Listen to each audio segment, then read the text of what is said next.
Muito bem, sejam todos bem-vindos à Casa dos Biné Anussim. Vamos falar sobre esse tema tão intrigante que até os dias de hoje, milhares de anos da história humana, essa temática intriga muitas pessoas.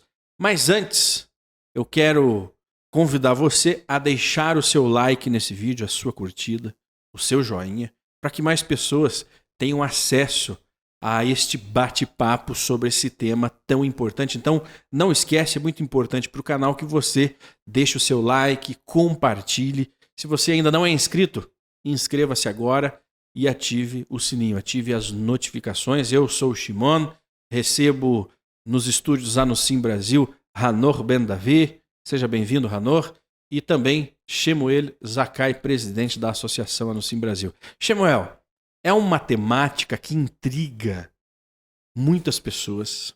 Até os dias de hoje, nós temos aí muitos canais no YouTube trazendo esta informação. Preocupa muitas pessoas que, de repente, estão até nos acompanhando e imaginando. Sim, Shimon. Trata-se de um tema polêmico, muito debatido, porém jamais esgotado na teologia e nas grandes discussões.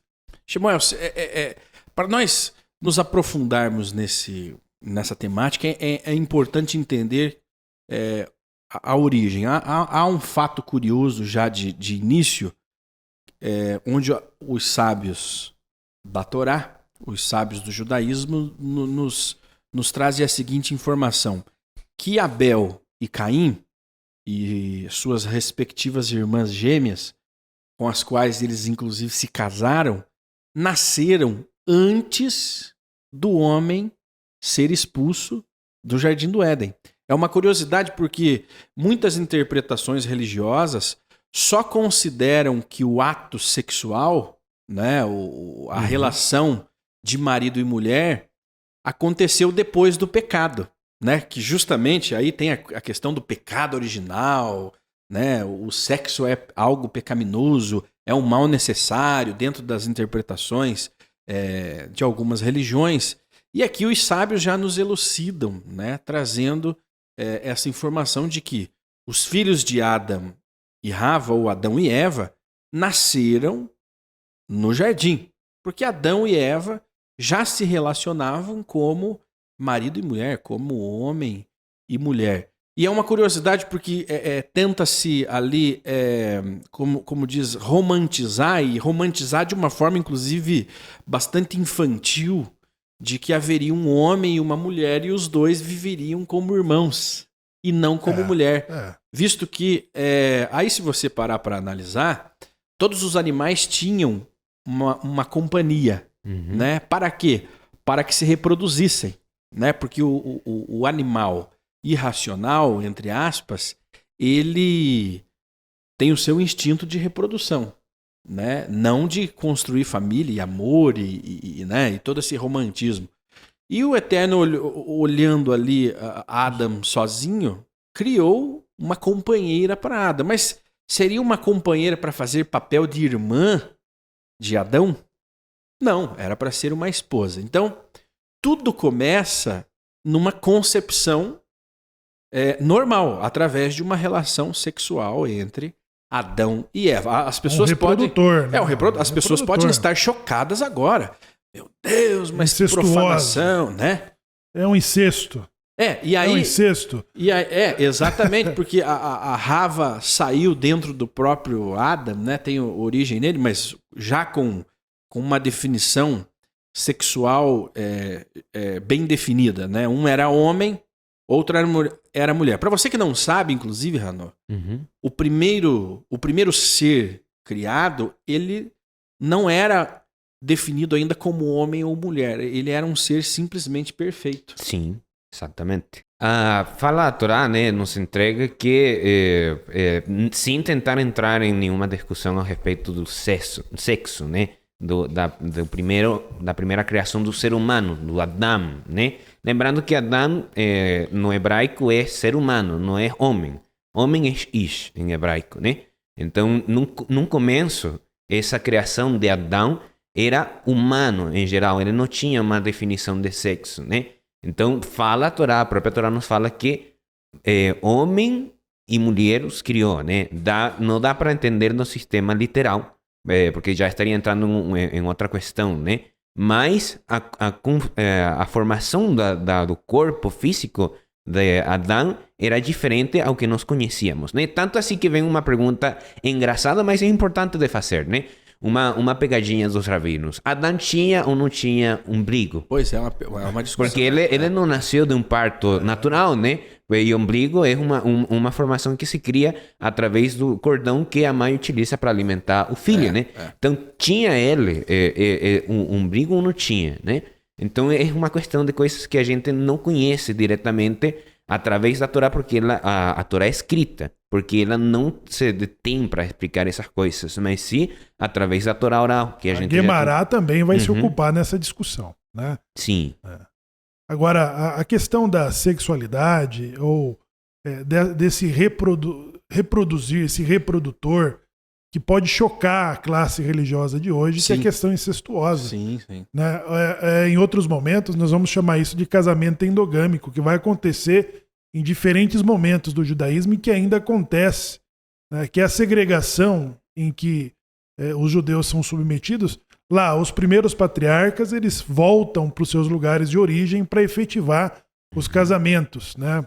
Para manter uma pureza em relação ao que tinha dos seus vizinhos de Canaã. Sim. Né? Que gera já um outro... Trata-se da maldição de Canaã. Né? Eles eram proibidos a terem esse tipo de união. Depois, no segundo momento, isso vai acontecer no Egito em função da segregação egípcia que abominavam os hebreus e os seus ofícios. Então eles vão se casar entre si. Né? É o que pode parecer o casamento endogâmico. Mas aquelas 3 milhões de pessoas, Timão, quando saem do Egito, eles chegaram em 75 pessoas, com um grau de parentesco enorme. Sim. Né, entre eles. Agora, vão se transformar nas tribos, nas famílias que descendem de Jacó. Agora, quando vão novamente, são expulsos no cativeiro da Babilônia, na segunda diáspora, né, depois da Inquisição. Quando tornam-se cristãos novos, eles são proibidos de se casarem com os cristãos velhos. Né? Os Askenazi, lá no leste da Europa, também. Eles também sofrerão exatamente com a questão de segregação. E a questão de segregação é o que vai se chamar depois, pelos estudiosos, como casamentos endogâmicos. Mas que muitas vezes ele vai acontecer dentro do contexto familiar, o que pode parecer a muitos olhares como incestuosa, né? Mas é uma forma de alta preservação. O que fez as filhas de Lot? De Lot. Então, nesse primeiro momento do nosso bate-papo aqui, nós estamos trazendo os esclarecimentos acerca da relação humana, né? Tendeu-se, com o passar dos anos, romantizar ou infantilizar a história bíblica. Sim. Né? Mas demonizar a relação sexual, que é algo natural, algo sagrado, algo que foi entregue ao homem e à mulher para que perpetuassem a raça humana aqui nesse mundo, né? Afinal de contas, o homem precisava se reproduzir para construir esse empreendimento divino. Precisavam de mais pessoas, não poderia ficar somente naquela primeira criatura, que era Adão, o ser humano, ou somente em Adão e sua esposa. Então, sim, os sábios já esclarecem, né, que Adão e Rava conceberam seus filhos ainda no Jardim do Éden. Eu gostaria de ler aqui, o Hanor, só dar uma referência.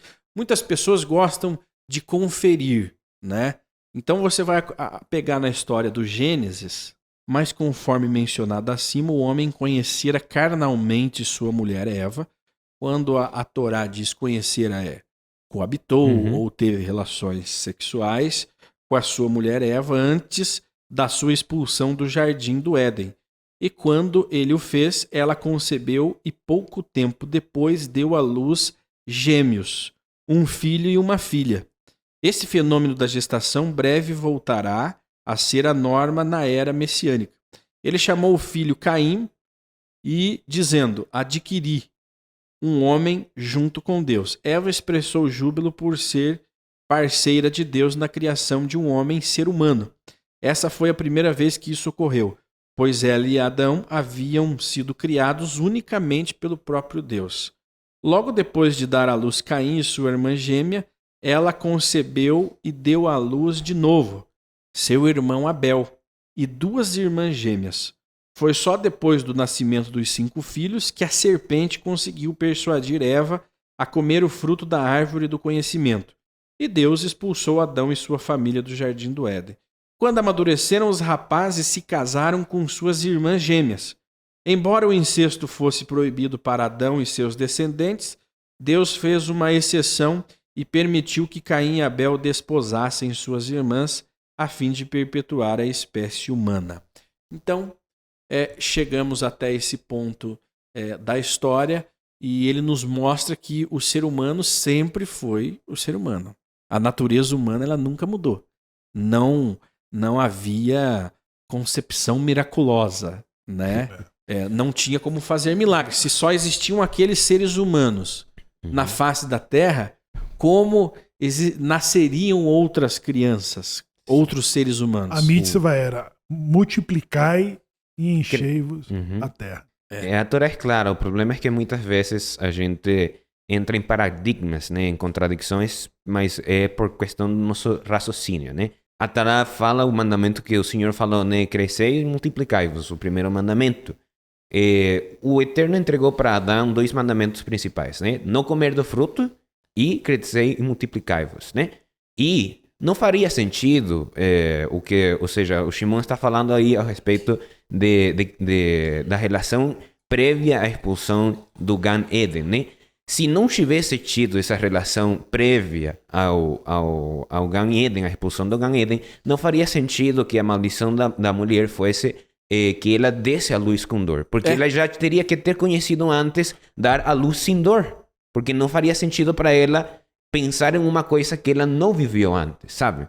Então, sim, os sábios utilizam esse tipo de pensamentos através do Midrash, da Torá oral, para poder entender estas coisas. Porque estão ali. O problema é que elas estão ali. São claras, mas são claras só para quem tem o estudo, para quem tem o conhecimento também da Torá oral, né?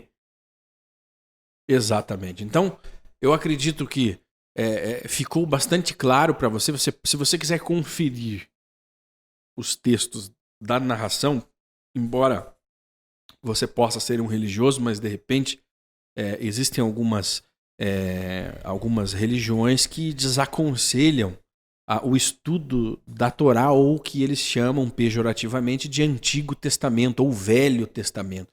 Não estude muito o Velho Testamento. Se você está tendo contato com essa temática pela primeira vez, toda essa narrativa da criação está no que você de repente conheça como Velho Testamento e que nós, judeus, chamamos de Torá, né? Do Pentateuco, dos 5 primeiros livros da Bíblia, que você tem aí, de repente, na sua casa. E seguindo, então, Eva concebeu, deu à luz, né? E após isso, então, que a serpente conseguiu induzir Eva a consumir do fruto ali proibido, né? Do conhecimento do bem e do mal. Pois então, é uma história que de repente foi ensinado nas aulas de religião. Foram expulsos do jardim e ali tiveram que construir tudo agora com mais sofrimento. Conheceram o outro lado, né? O outro lado que de repente não precisaria terem conhecido, que é você conquistar as coisas através da dor, do suor, né? Das dificuldades. E aí o homem passou a viver assim. E essa natureza, até então oculta dentro do homem, que é a natureza da maldade, ela não havia se manifestado até o momento em que o homem e a mulher pecaram, né? E aí vieram os filhos e chegamos no momento justamente da morte de Abel. E aí nós podemos ver Samuel, várias características de Caim, né? Por que ele matou? Entender um pouquinho da psicologia de Caim, o que se passava com Caim naquele momento, e aí nós começamos então a entrar justamente no tema. Mas você vai conferir esse tema da maldição de Caim no próximo vídeo. Não saia daí, você deixa agora mesmo o seu like, a sua curtida, o seu joinha, inscreva-se nesse canal, ative as notificações e no próximo vídeo, não saia aqui do canal, no próximo vídeo nós vamos continuar esse enredo sobre a maldição de Caim. Qual é a marca dessa maldição? Qual é a marca? O que traz essa maldição? No próximo vídeo.